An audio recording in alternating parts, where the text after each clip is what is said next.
think the issue behind attracting new people into the trades in the past has been the image. People think the industry is a low skill, low wage, and dead-end career path. Parents tend to want to have their kids always go to college. You know, there's other avenues of employment, and I think we're kind of getting lost.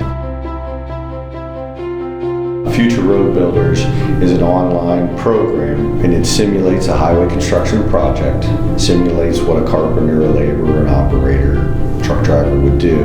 A lot of people sort of hear game-based learning or game-based training, and they think, oh, you took boring learning and you wrapped it in a game and now it's fun. Actually, learning when it's done right is fun. Within a game, we can give people that experience of being on a construction site and seeing the different jobs and experiencing what happens in those jobs. Instead of accumulating points, it's simulating what you would receive, how much money you would get. We try to educate people that there are great career opportunities, good paying, middle class wages, and the opportunities for growth are tremendous.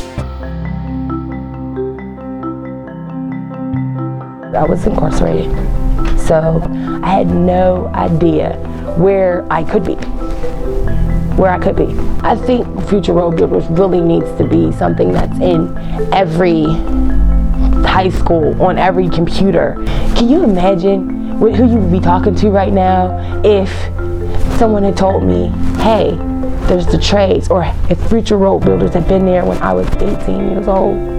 There's a young girl out there that's going to go through what I went through if she doesn't hear the story.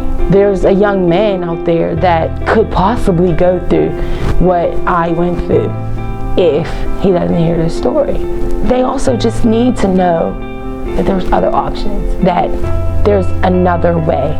It's not always the way that everybody says there is.